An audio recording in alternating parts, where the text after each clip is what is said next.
Soy Fernando Díaz Villanueva. Hoy es 11 de noviembre de 2018 y esto es La Contracrónica.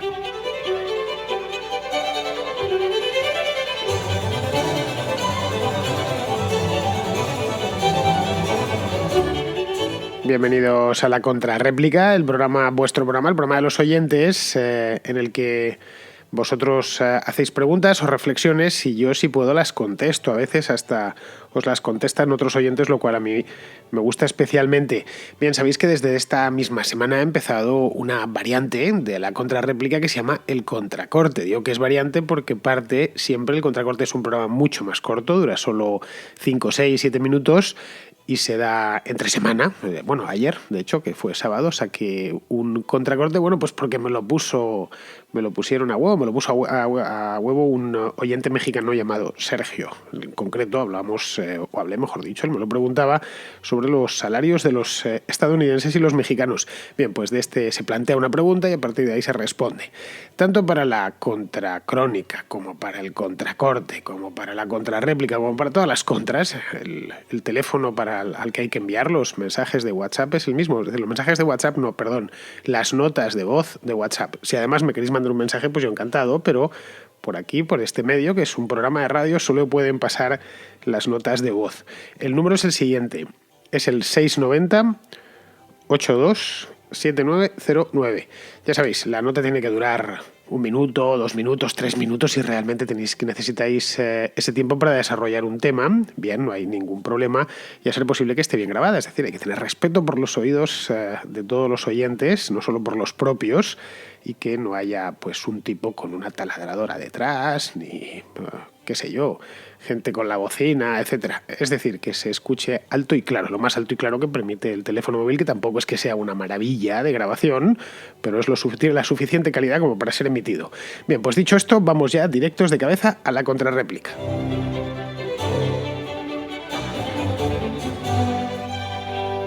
Empezamos el programa de hoy con Diego, un oyente de la República Dominicana, que tiene una cuestión sobre colonias, bueno, mejor dicho, más que colonias, sobre colonización.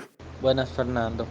El otro día escuchaba la contracrónica sobre África y puso un comentario sobre la situación de un país vecino, Haití, en donde expresaba que hasta cierto punto ese país estaba mejor cuando era colonia que ahora. Entonces me gustaría saber cuál es tu opinión sobre la situación de ese tipo de países. ¿Tú crees que estaban mejor cuando colonia que cuando independiente? Muchas gracias. Bueno, Diego, algunos países, y observado esto desde el punto de vista relativo, sí, es cierto. A veces, en algunas ocasiones, se vive peor una vez independizado el país que durante tiempos de la colonia. Aunque no es el caso de los haitianos, que es el que utilizas tú como palanca, porque en tiempos de la colonia francesa, Haití era una colonia francesa, se le llamaba Saint-Domingue, Santo Domingo, pero en francés, la mayor parte de la población de aquella colonia, y era una población numerosísima, llegó a ser la colonia más rica de América, desde luego la que hizo más ricos a los franceses. La mayor parte de la población de aquella colonia era esclava. El Saint-Domingue, este francés, era una gigantesca plantación de caña de azúcar con unos pocos blancos venidos desde Francia y que ocupaban básicamente los cargos burocráticos o directamente es que eran los dueños de las plantaciones y rara vez se quedaban allí, algunos mulatos y el resto eran negros traídos de África, pero que la inmensa mayoría. A finales del siglo XVIII, estos son datos, había 500.000 de esclavos negros en el actual Haití. Tú dirás, bueno, son muchos, pocos en la República Dominicana, lo que es hoy la República Dominicana, es decir, el Santo Domingo español, ¿había más o menos los mismos? No. En el Santo Domingo español había unos 60.000 esclavos aproximadamente sobre una población de unos 125.000 habitantes, es decir, algo menos de la mitad. Había esclavos, obviamente, había plantaciones de españoles que tenían, de dominicanos que tenían su plantación allí, pero no carecían de importancia palidecían al lado de las que había en el Santo Domingo francés. El tema es que sobre esto de Haití y la República Dominicana, que son dos países pequeños dentro de una isla que ya de por sí es pequeña, y llama la atención la cantidad de diferencias que hay, y todo parte de un tratado de paz, el de Ryswick, en el año 1697. Partió la isla en dos y hizo nacer dos países que son muy diferentes. Bueno, pues si comparamos, por ejemplo, Puerto Príncipe o, bueno, Cap Haitien, que era Cap francés, se llamaba en tiempos de la colonia, que Puerto Príncipe pasó a ser la capital de Haití, del Haití francés, ya a finales del siglo XVIII, cerquita de la independencia. Bueno, pues observamos que en Haití, en el Saint-Domingue, el extractivismo de los franceses fue mucho más acusado. En ninguna de estas dos ciudades, ni Cap Haitien ni Puerto Príncipe, tiene monumentos reseñables. Mientras que en Santo Domingo encontramos un montón de ellos. De hecho, la ciudad es patrimonio de la humanidad. Los españoles quiere decir vuestros antepasados, no los míos se quedaron aquí, ¿eh? Los españoles levantaron una ciudad nueva, con plano endamero, con su catedral, la más antigua de América, su hospital, su universidad, su alcázar, la Casa de Colón, que se conserva todavía y la tienen además en muy buen estado. Es decir, que parece ser que, por los restos que tenemos, que los españoles fueron allí con idea de quedarse, a vivir, de colonizar el lugar, mientras que los gabachos, en cambio, no colonizaron Haití. Colonizaron otras zonas de América, como puede ser el caso de Quebec, pero Haití lo dejaron como una mera explotación. Pero vamos, volviendo a tu pregunta, a la que me hacías, a veces sí sucede que la independencia ha bajado los niveles de vida generales y además en muy poco tiempo. Estamos hablando de 2 siglos, especialmente en los países africanos, en algunos países africanos. Muchos, como supongo que ya sabrás, tras su independencia cayeron en manos de déspotas, de algunas veces déspotas infames, como puede ser el caso de Idi Amin en Uganda, pero no fue el único, fueron unos cuantos. Y en otros casos se metieron, además de eso, en guerras civiles. Y la guerra nunca fue buena compañera de la prosperidad, ¿no? Pero vamos, que si... Esto como norma, en el medio y en el largo plazo, cada pueblo es responsable de su propio destino, Es decir, no, es que somos pobres porque fuimos colonizados hace 200 años. Es una cosa bastante común. O 200 años o 100 años. Somos pobres porque todavía estamos arrastrando aquello. No, 200 años es demasiado tiempo como para arrastrar una cosa así, ¿no? Y bueno, a los hechos me remito. Ahí tienes a los dominicanos y a los haitianos. Hace 200 años Haití estaba mucho más poblado y producía mucho más que lo que soy la República Dominicana, y hoy, en cambio, cierto es que lo producía con mucha mano de obra esclava, pero hoy es al contrario. Hoy no solo está mucho más poblado la República Dominicana, sino que además es infinitamente más rico. La diferencia, esa frontera que hay en la isla de la Española, marca una de las diferencias de renta más grandes del mundo. La renta de per cápita en la República Dominicana es 10 veces superior a la de Haití. Estamos hablando de unos $700 de renta per cápita, lo que tienen en Haití, frente a unos 7.000 aproximadamente, casi 8.000 que tienen en la República Dominicana. Así que bueno, bien, vamos a seguir. Vamos ahora con Javier, un oyente de Barcelona, que llama al hilo de otro oyente hace pues de esto un par de meses, porque estoy pasando, y lo siento mucho, llamadas un tanto antiguas, de otro oyente que era vegano y quiere hacerme una serie de matizaciones sobre lo que yo le comenté. Te envío este mensaje en relación a la respuesta que diste el otro vegano, Javier, de Albacete. Primero, un niño de 3 años puede seguir una dieta vegetariana o vegana si está correctamente planificada. Y te diré más, la crítica quizás sea necesaria a la inversa, y es que en las consultas de los médicos están llenas de personas no veganas que comen mal y tienen malos hábitos de vida. Y es que al parecer en España un 40% de los niños padecen de sobrepeso u obesidad. Vamos, que estoy convencido que el porcentaje de personas veganas enfermas por su dieta es inferior a los no veganos. Más que nada porque los veganos solemos estar más informados sobre nutrición y ya que hemos hecho un cambio importante, solemos hacerlo con un mínimo de garantías. Por no hablar de las numerosas ventajas de salud de una dieta basada en plantas y en alimentos no ultraprocesados. Ser omnívoro implica la posibilidad de comer de todo, no la necesidad de hacerlo. Tener en nuestra primera fase de la vida una alimentación lo más rica posible no implica la necesidad de comer productos de origen animal.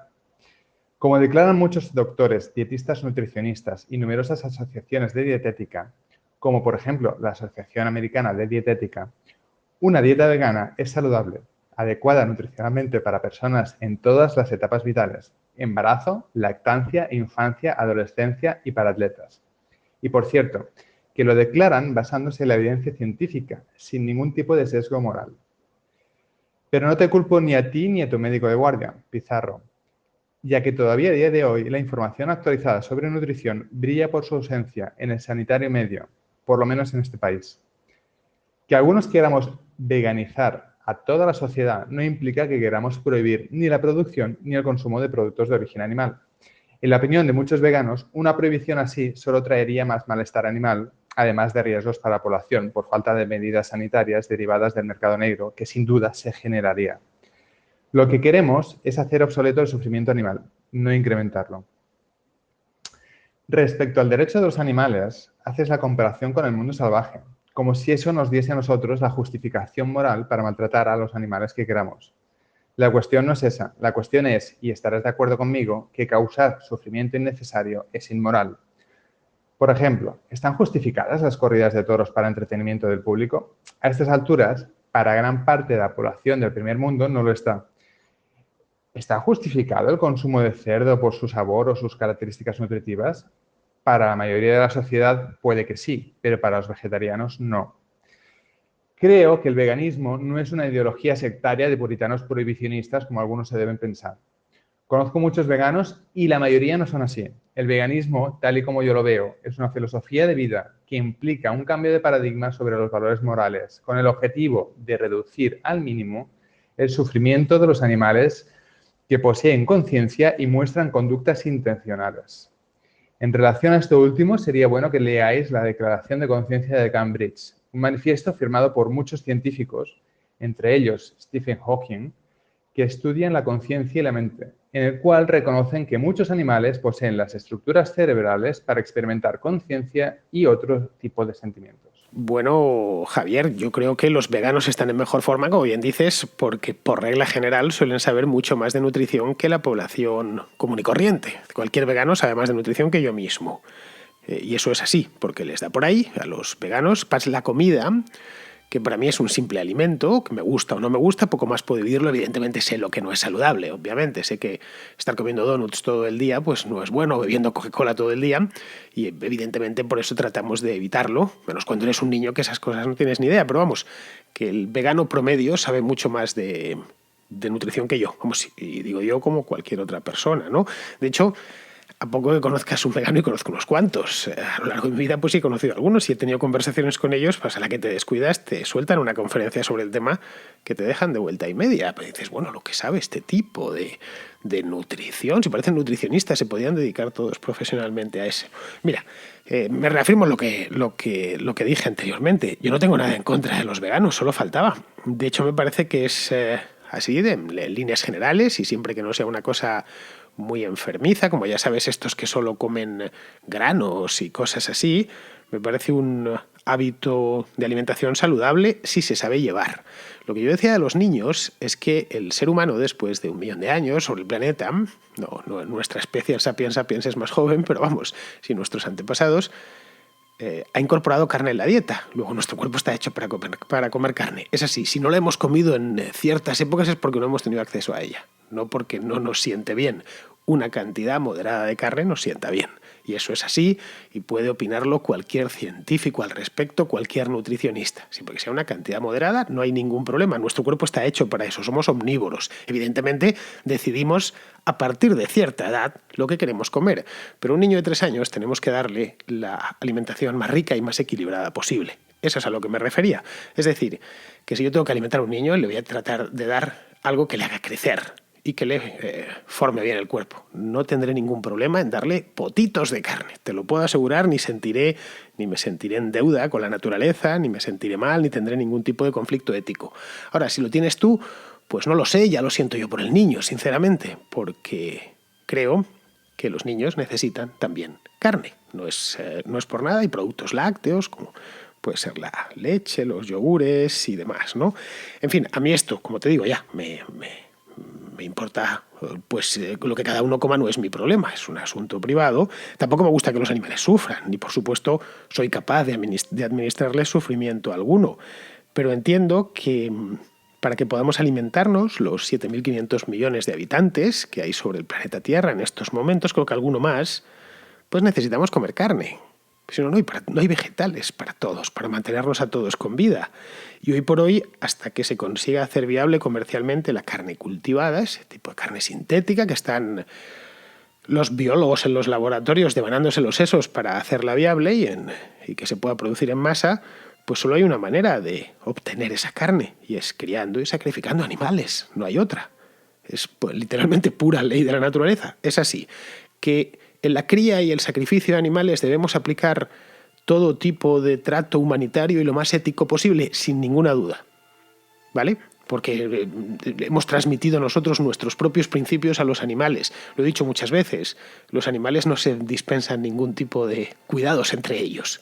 Si es por comer, matan a la otra especie sin ningún problema y sin ningún tipo de conflicto. Los conflictos los tenemos nosotros, pues somos así de sofisticados, ¿no?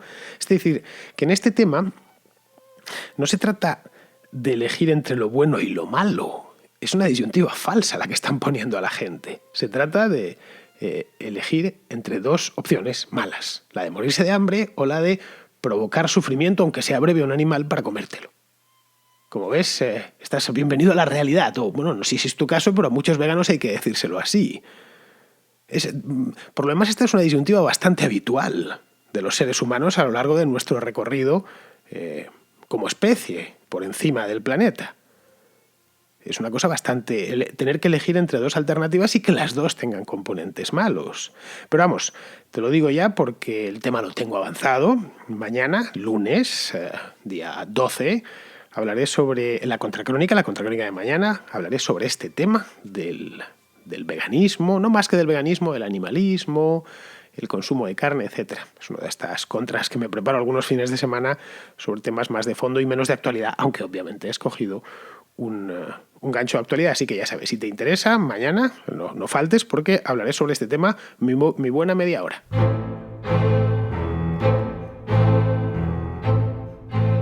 Y cambiando de tema, Luis nos trae otra historia polémica que también se ha tratado aquí en La Contra en más de una ocasión. Me refiero a lo de los trasvases. Esta vez lo hago en relación con los comentarios de un oyente de Murcia que poco menos o más o menos venía a decir que es un desafuero o casi que habiendo tanta necesidad de agua en una economía que lo necesita como es la murciana, que es exportadora y que es pujante, pues hombre, que se desperdicie el agua del Ebro yendo a parar al mar. Bueno, eso a mí me recuerda el caso de un amigo mío que tuviera 2 pisos, uno de ellos cerrado, y que alguien, un perro flauta o quien quiera que fuera, llegara a decirle que, oye, si tú tienes un piso cerrado, pues déjame que me meta yo, porque eso es un desperdicio, es un recurso ocioso. Yo creo que el mercado del agua a nivel de comunidad autónoma es un sistema mejor que la ausencia total de mercado. Y yo creo que si los murcianos quieren agua, que estén dispuestos a pagarla y que ofrezcan no el quitársela sin más a los señores que tienen más legítimo derecho al uso del agua del Ebro, que son aquellos que están en las comunidades autónomas por donde pasa el Ebro, sino que estén dispuestos a arbitrar un mercado del agua a nivel autonómico. Si pidieran eso, merecerían mi respeto moral. Pero si lo que piden es directamente traerse el agua de allí porque son españoles, pues igual se la podrían traer del Ródano porque son europeos. Nada más. Un abrazo para todos los oyentes de La Contracrónica. Pero Luis, yo no sé si conoces bien esta historia y la demanda del Plan Hidrológico Nacional y los trasvases por parte de los españoles del sudeste, es decir, básicamente murcianos, pero no solo murcianos, también alicantinos. Ellos no quieren que les regalen el agua, ellos quieren comprar el agua, como hacen con el agua del Tajo actualmente. El río Tajo está se trasvasa una parte de agua del Tajo hacia el río Segura y a partir de ahí la compran. No se les regala nada. Pero claro, para que esa transacción sea posible, para que el regante de la Vega del Segura pueda adquirir agua, el agua tiene que llegar. Es decir, necesitan una infraestructura, un acueducto. Bueno, le llamamos trasvase, pues básicamente es un acueducto. No sé si habéis visto alguna vez el trasvase Tajo Segura, se ve si viajáis en tren de Madrid a Alicante, por ejemplo, o por supuesto, si vais por la autopista también lo veis, pues se atraviesa un par de veces y es un acueducto gigantesco. Vamos, que si lo viesen los romanos les encantaría. Es una maravilla, pero es un canal realmente que sube cargado de agua y es agua que baja desde unos embalses que hay en la provincia de Guadalajara hasta el embalse del Cenajo, si mal no recuerdo, que está allá en en la región de Murcia. Bueno, pues ahí simplemente la cantidad de agua que vayan a utilizar la pagan, y no precisamente barata. Pero vamos, también podríamos decir pues que pillen el agua del Ebro, lo carguen en camiones cisterna y lo bajen por la A7 hasta Murcia. Ya, pues por poder se podría hacer, vamos, no creo que sea demasiado eficiente. Pero bueno, seguimos con Luis Carlos, que nos trae de nuevo uno de los temas que han protagonizado los últimos meses informativos, al menos en España. Me refiero a la huelga de taxis. Llevo unos días escuchando, tanto en la contracrónica como en algunos comentarios de los oyentes, todo lo relacionado sobre la huelga del taxi. Decir que soy hijo de taxista y sobrino de otros dos, y que eso no significa que no sea objetivo, y desde luego estoy de acuerdo en muchísimos de los comentarios que se han hecho, tanto por tu parte como, ya te digo, por los oyentes, pero creo que hay un detalle que apenas he escuchado, y es que la VTC oficialmente es una especie de licencia privada que normalmente venía limitada en el sentido de que uno, pues en su negocio, por ejemplo, si se dedicaba al turismo de sanidad o cualquier otro tipo de empresa en la que necesitaras tener un transporte de personas, pues tú comprabas una serie de licencias VTC, que si no me equivoco tenían que ser un mínimo de 6 y tener contratados por lo menos a 7 conductores, y que única y exclusivamente debías utilizar para tu negocio, es decir, esas personas que iban a venir y que tú tenías un servicio preparado para ellas, pues iban a utilizar tu transporte y no el del área metropolitana que tocase, sino ese transporte en particular que tú has pagado y que tú tienes privado, para no tener que depender de un servicio de taxis ajeno a tu empresa. Entonces tú utilizabas esas licencias VTC para realizar ese tipo de trabajo. Entonces tenías una base, un sitio en el que estaban ubicados esos coches, desde donde salían, recogían a la persona, la llevaban a donde tocaban y volvía a su base. Incluso si te dedicabas al transporte de personas directamente, ese coche siempre tiene que estar en una base, recibir el viaje en cuestión y realizar el viaje acreditándolo, es decir, saliendo de la base, yendo a buscar a la persona, llevarla a su sitio y de vuelta a tu base. ¿Cuál es el problema? Que con las aplicaciones, y el problema no son las aplicaciones, ni nadie está en contra de las aplicaciones, porque como bien comentáis, también las usan los taxistas, las aplicaciones lo que permiten es que uno pueda tener clientes sin necesidad de estar en una parada ni dando vueltas por las calles. Y no hay ningún problema en utilizar una aplicación siempre y cuando la VTC esté en su base. ¿Qué pasaría en caso de que cumplieran con la ley y estuvieran en su base? Pues que no llegarían, no podrían hacer esos servicios. Entonces, ¿qué hacen? Mantenerse por las áreas metropolitanas y coger a esas personas en el momento en el que piden un taxi. Entonces, no están haciendo lo que deberían y para el propósito para el que están pensadas las VTC, sino que le están quitando el trabajo a los taxistas. No voy a entrar en si es normal que haya un sector, que no es el único, también están, si no me equivoco, las farmacias y algunos otros protegidos por el Estado o legislados por el Estado. Eso es otra historia. La cuestión es que cuando se dice que Cabify o que Uber están haciendo las cosas bien, lo que estamos defendiendo es que haya una serie de personas que hayan utilizado un resquicio legal y se hayan aprovechado de él. Esa es la realidad, o al menos es la realidad tal y como yo la concibo. Bien, es solo una opinión, pero está fundamentada y me gustaría escuchar tu opinión al respecto, ya que, como comento, me parece que este tema en particular no se ha tratado. Pues felicidades por el programa y un saludo. Bueno, Luis Carlos, esto de las VTC ha sido el agujero legal por el que se han colado todos estos señores, nada más. Esto lo sabemos todos, ¿no? Vamos, no creo que lo has dicho tú, pero vamos, que no es ningún descubrimiento. El hecho es que no debería de existir ese resquicio legal, porque no debería de existir el sistema de licencias del taxi tal y como está concebido en España actualmente. Solo es eso. Es tan sencillo denunciar que te lo puedo explicar en un minuto. Es decir, para ser taxista debería estar abierto a ser taxista y a tener una licencia de taxi. Debería ser una simple licencia administrativa y que luego el mercado se regulase solo, como las cafeterías. La administración no dice cuántos cafés tiene que haber en la ciudad de Madrid. Después tiene que haber, por tanto, ¿cuántos millones de habitantes hay? Pues calculamos, puede haber 7.404 cafés y 10.207 restaurantes. Y luego hacer categorías sobre eso, pero vamos, eso no. De hecho, si se pusiesen a hacerlo, pensaríamos que se han vuelto locos, pues con los taxis lo hacen. Es decir, quien pide una licencia de apertura para abrir un café, por ejemplo, y cumple con los requisitos, pues se la dan, no hay más.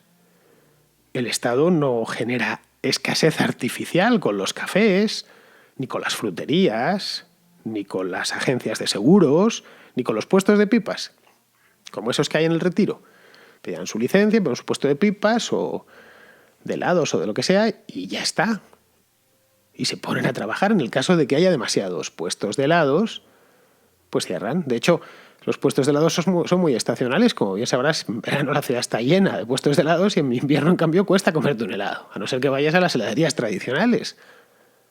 Es decir, el mercado es autorregulado. Hay demanda de helados, pero solo hay demanda de helados durante 4 meses al año. El resto del año a los madrileños no les gusta comer helado porque están muertos de frío. Y bastante frío tienen fuera como para encima meterse frío dentro. Ya está. No hace falta poner licencia de ningún tipo. Más allá de lugares donde sí necesita una licencia específica porque hay una escasez natural, como puede ser dentro de un parque. Puede haber una cantidad de kioscos determinada. Pero si no, en lo que es en la ciudad como tal, no hay un numerus clausus de fruterías o de pescaderías en ninguna ciudad. No sé si tú y yo mañana juntamos dinero y queremos montar una librería en la calle Fernando VI, por ejemplo. Pues buscamos el local, hacemos la inversión, nuestro estudio de mercado y nuestras cosas, pedimos la licencia al ayuntamiento, a la Junta de Distrito y ya está. Que regule el mercado. Ojo, esa es una calle difícil, porque hay una librería buena ahí que es la Antonio Machado. Tendremos que ser muy competitivos o ofrecer algo que no ofrezcan los de la Antonio Machado, que llevan toda la vida allí. Pero bueno, nadie nos va a decir los de Antonio Machado no se van a enfadar porque abramos una librería al lado. Todo lo contrario. Bueno, sí, o si se enfadan, pues si se enfadan que se aguanten. Pues bien, con los taxis no sucede eso. Y como no quieren cambiarlo, pues los que desean entrar, gracias a las nuevas tecnologías, las aplicaciones, etcétera, pues buscan rendijas en la normativa y se cuelan por ahí. Ahí es donde aparece la VTC. Bien, creo que ha quedado más que explicado este asunto. Vamos a seguir. Seguimos con David, que nos trae de nuevo, una vez más, el tema universitario. Y me parece un tema muy interesante porque se ceban con la Universidad del Rey Juan Carlos, pero mencionas la Universidad de Salamanca. Yo acabo de terminar mi carrera en la Universidad de Salamanca, carrera de medicina, y en la universidad pública pasa exactamente lo mismo. Es en la Universidad de Salamanca. Aquí lo que les importa es que pagues el título y que al final apruebes los exámenes. No les importa que vayas a las prácticas de hospital, los rotatorios, las clases, nada. Nada. No hay una falta de control de asistencia total, hay un control de las competencias transversales que ellos incluyen en los currículos total y nada, no hay manera. Claro, cualquiera que coja años más tarde y empiece a buscar en los títulos que tiene la gente de estos años, de las universidades públicas como la de Salamanca, y investigue un poco, va a ver que ahí hay un montón de gente que no tiene hechas sus prácticas de hospital, que no tiene sus asistencias cumplidas. Pero es que la universidad no te lo ha exigido para aprobar tampoco. Bueno, David, es que en este tema, como en muchos otros, hay muchas camas para poca gente. Es decir, demasiadas universidades para un número decreciente de estudiantes.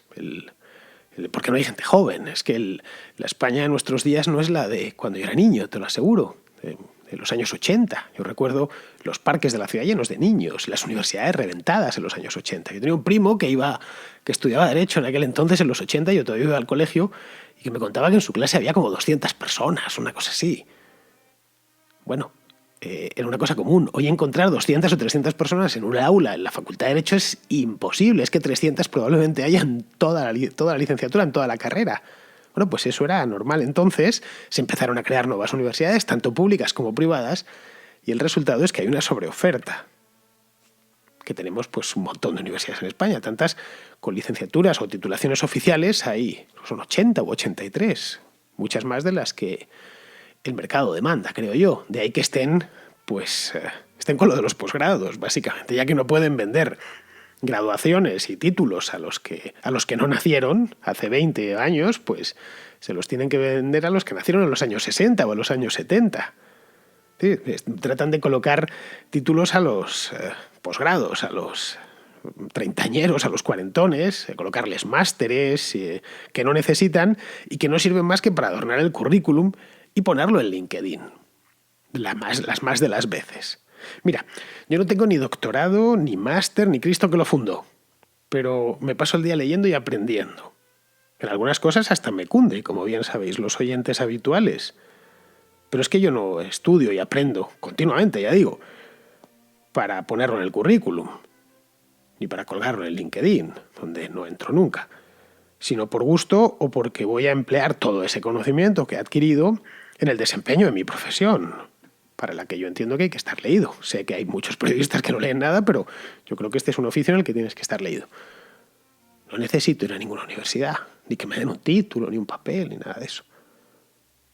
En cambio, se los están vendiendo a todos, es fundamental, tenéis que tener esto, y además lo han convertido en todo, titulación universitaria, cosas que nunca la tuvieron. Pero bueno, y esa es la razón, digamos, la explicación económica a este fenómeno. Bien, vamos a continuar. No sé si os acordáis, hace un par de meses, del atentado a Maduro. Esto fue en el mes de agosto, concretamente, ya 3 meses. Este atentado lo destripé aquí en la Contracrónica. Bien, pues Daniel, que es un oyente del programa y además entiende bastante de este asunto, quiere complementar mis apreciaciones con más y con mejor información. Acabo de ahora mismo de escuchar tu reflexión sobre el atentado de Maduro y me gustaría despejar 2 incógnitas, o bueno, más bien 3, sobre todo desde el punto de vista táctico. Bueno, yo soy profesional de las Fuerzas Armadas, mi trabajo se dedica a la desactivación y neutralización de artefactos explosivos y he de decir que en cierta manera tienes razón con lo de que el C4 digamos que es resistente a un disparo de bala, pero lo que no es resistente es el sistema de iniciación, que como sabrás, los malos son muy malos, y no malos en el sentido de que no tienen ni idea de lo que hacen, sino que son malos en el concepto de que van hablando en plata a fastidiar al operador que se enfrenta a esa amenaza. Es decir, que los sistemas de iniciación pueden ser de muchos modos. Puede ser por impacto, puede ser radiocontrolado, puede ser temporizado, puede ser de 1000 maneras. Y también he de decir que los francotiradores,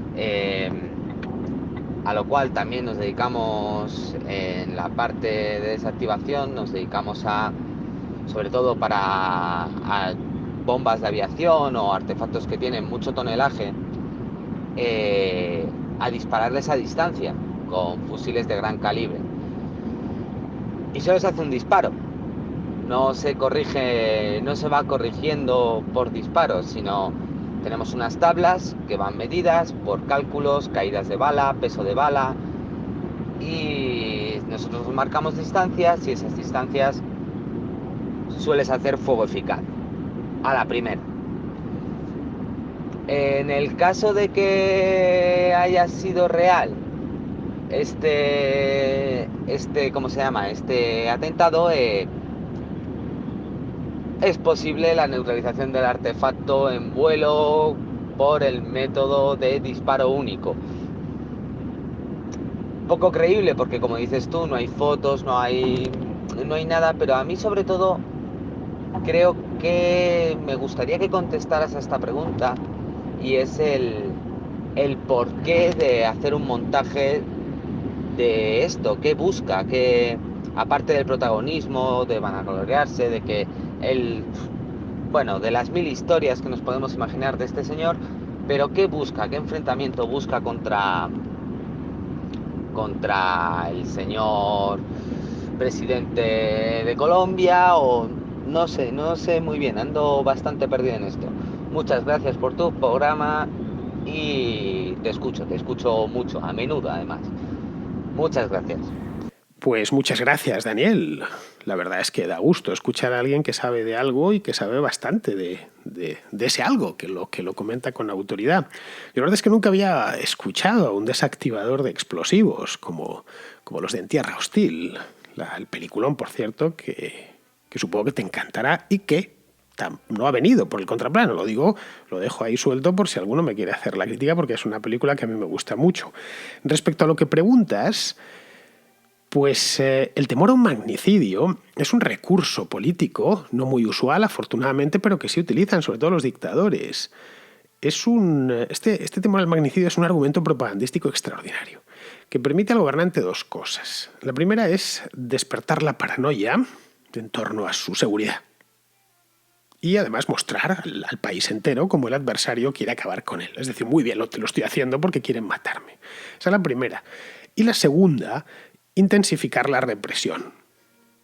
Bien, en Venezuela, 3 meses después de aquellos hechos, que no se han aclarado ni muchísimo menos, ambas cosas las está haciendo el régimen de Nicolás Maduro. Y las está haciendo bien, de la primera letra al punto y final. Así que bueno, una vez más, como puedes ver, estas cosas no fallan. La teoría y la práctica se ensamblan a la perfección. Bien, vamos a ir terminando ya. Vamos con la última llamada de hoy. Esta viene de México, es de Jorge, que se hace eco de un oyente que llamó hace tiempo recriminándome que identificase el término bolivariano con el chavismo. Acabo de escuchar a un contracrónico de Venezuela replicar acerca de si es una muletilla o no el adjetivo bolivariano, ¿sí? Y pues nada más quisiera dar cuenta de que durante la pasada crisis que ocurrió en Cataluña con todo esto de la declaración de independencia y todos estos problemas que hubo el año pasado, por ahí se puede encontrar un discurso de Nicolás Maduro defendiendo el independentismo catalán, empleando la dichosa muletilla bolivariana. Incluso el señor Maduro dijo algo así como la República Bolivariana de Cataluña. La República Bolivariana de Cataluña. Una cosa así por el estilo. Bueno, pues sin más, un saludo y mi gratitud para los patrones de la Contracrónica. Pues mira, Jorge, sabía que Maduro apoyaba el independentismo catalán porque hasta incluso se retrató con una bandera catalana. Bueno, no es una bandera propiamente catalana, es una estelada, una de ellas. Hay 2 tipos de esteladas, está la amarilla y está la azul. Bueno, pues yo recuerdo haberle visto con una de las amarillas, entonces eso ya lo sabía. Lo que no sabía es que hubiese hablado de la República Bolivariana de Cataluña. Eso es una sorpresa, voy a buscarlo. Pero bueno, en esto estamos ante lo que ya se ha dicho muchas veces, ante la deificación de Simón Bolívar, que la verdad es que flaco favor le están haciendo a este hombre.